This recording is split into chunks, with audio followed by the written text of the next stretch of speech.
Gata, dă-i drumul. Deci rămăsesem că ați ajutat Da, pe luptătorii din munte. Și în comuna Poinărei acolo a fost un om înstărit, care a fost avocat în București. Avea un băiat de vreo 27 de ani care făcuse facultatea agricolă. Ieșise inginer agricol, dar pentru că era fiul de moșier, dar comuniștii nu i-au dat serviciu. Stătea toată ziua pe malul râului și prindea păstrări. Da. Avea o moară pe apă care se clătina toată ziua și securitatea l-a luat de partea lor. A promis că îi dă serviciu, că pune inginer, că nu știu ce, să divulge pe ăștia, pe partizani unde s-a. Partizanii venea la el și beau țuică, mânca, nu știu ce. Da. Și într-o zi a dat securitate, a dat să le pui în băutură somnifer. A dormit, au plecat, n-am mers decât vreo 200 de metri într-o livadă prune acolo. Au culcat jos și Toma și Petre și a dormit. Acolo a venit securitatea și a luat pe serviciu. Și cum s-a ajuns la dumneavoastră? Da. Și pe Grigore Poinăreanu, Griguț îi spuneam noi, la vreo 2-3 ani după asta l-am întâlnit în București, elegant, îmbrăcat, haină de piele lungă, aranjat. Era inginer în direcția agricolă. Făcuse securitate. Om Da. securități, da. Pe ziua de noaptea de 18 spre 19 iulie 1959, la Jilava s-a executat lotul Arnăuțoilor. În noaptea aia au pușcat 25 de inci. Ca la vreo 2 zile, pe 22, mă întâlnesc cu un capitan Ghițescu. Era el șeful securității aici în Cosești. Eram prieten cu el, bun prieten. Mă întâlnesc cu el în Pitești. Le bătică, bagă de seamă că te arestează. Zi, asta te arestează. De ce, mă? Ai dosar greu, mă. Dar am citit dosarul. N-au nimic concret pentru tine. Ei vor să scoată de la tine, pe bătaie, cu asta, scoată. Dar n-au nimic. Asta m-am întâlnit cu ei joi și sâmbătă m-a arestat securitate. Pe 26 iulie 1950. Cum v-au arestat? Putem? Cum v-au arestat? Au venit în casă peste dumneavoastră? Cum v-au luat? Nu. Seara pe la ora 7 eram în Curtea de Arge și pe strada Gării. Și a venit o mașină, un jep. Și a trecut de mine la vreo 5 metri, a oprit și s-a dat 2 în jos. Vine unul la mine și spune: Zanfirescu. Zic, da. Zice, sunt locotenentul major de securitate, Ispas Gheorghe. Ce te rugăm, mergi până la securitate, ne dai o declarație. V-au rugat. Da, mergi până la securitate, dau o declarație. M-am dus la securitate, acolo mi-au făcut perchiziție, mi-au luat cu carnetul de conducere, buletinul, toate actele, bani ce mi-au găsit. L-au dus acasă, mi-a făcut o perchiziție și pe la 1 noaptea m-au luat, asta s-a întâmplat seara pe la 7. Pe la 1 noaptea s-au dus acasă și mi-a făcut perchiziția acasă și pe la 1 noaptea au venit și am plecat spre Pitești, la inspectoratul de securitate aici. Am venit la Pitești, m-au băgat într-o curte, care era curte de aer pentru deținuți, dar asupra avea plasă de piele. Până la 3 noapte a început o ploaie. M-a plouat, eram numai în cămașă și pantaloni. M-a plouat vreo 2 ore. Am bătut eu ușă și nimeni, n-a venit nimic. O ușă de fier n-a venit. Până la 6 au venit și m-au luat de acolo, doar că m-au dus la corpul de gardă și mi-au făcut O iar pisică ne explică perchiziție. reportajul aici. În călduri. Așa, spuneți. Da. Și m-a luat pe omul și m-a dus într-o birou. În birou, acolo, la masă, era colonelul Paul Costandache, care era comandantul securității. Și 4 persoane, capitanul Diță, capitanul Bădicuț, Micutel și cu Ispas. Toți cu câte un baston de cauciuc în mână. Da. Costandache îmi spune: Zanfirescule, uite ce este. De bună voie, noi știm totul despre tine, dar vrem să vedem cât de sincer ești. Spune, ce ai făcut contra regimului comunist? Ce să facă? Am luat fructe de aici și le-am dus în străinătate și am adus dolari în România. Milioane de dolari în fiecare an.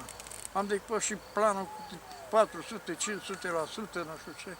Lasă-mă asta, le știm mai, contra regimului.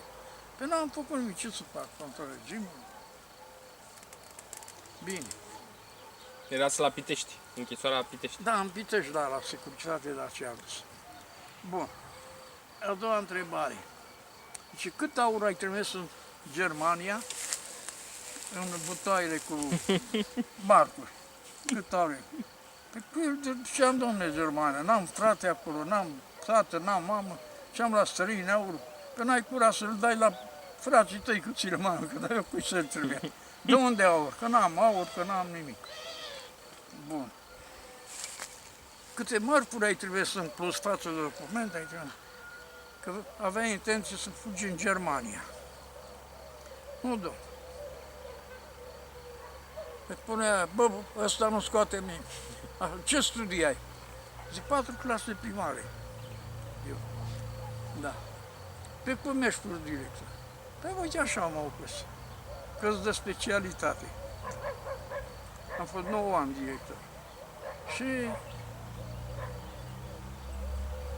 am fost cu pieptul pe girou, mi-a scos pantofii în picioare, unul îmi ținea, 2 îmi ținea piciorul și un altul dădea la picioare. Când Vă bătut la tălpile... Da, lucrava. Da,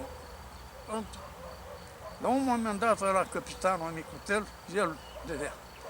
Nu știu cum am scăpat, am ucit piciorul, era un voinic, aveam 90 de kilograme.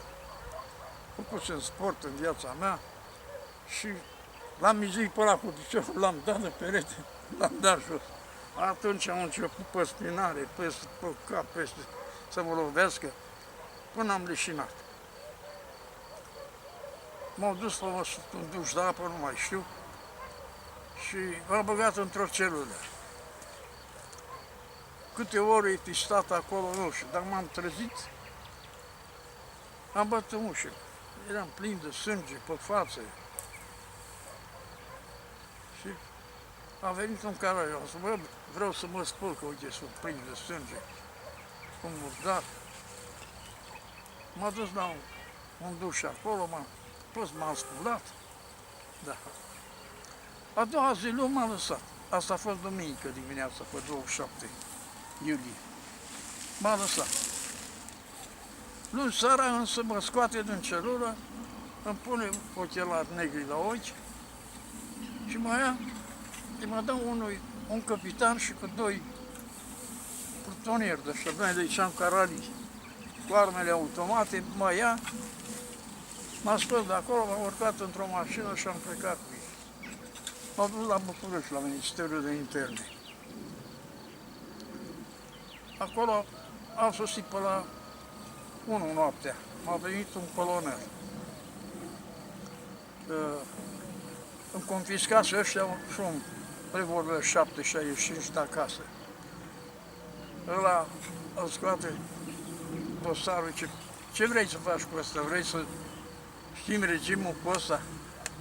Pe cu ăsta schimbam eu regimul, voi aveți tunuri, tancuri, avioane militare și eu cu revolverul ăsta schimbam regimul.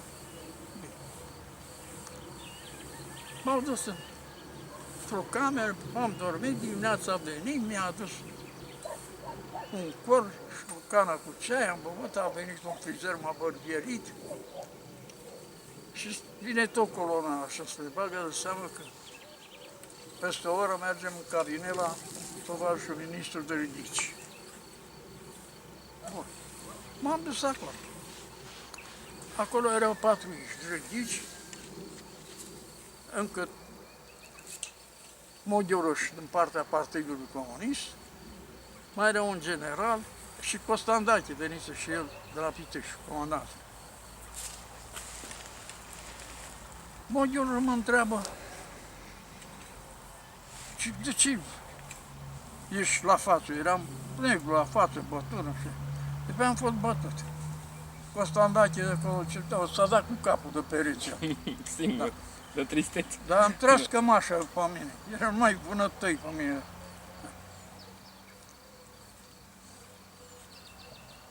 Moghioroș le-a spus, bag de seama, dați încolo dacă te mai bate cineva, cer imediat coară de hârtie și îmi trimis la Comitetul Central mie. Da. Ce înseamnă bestialitatea asta? Și mi-au pus să-i anumite întrebări și m-au lăsat.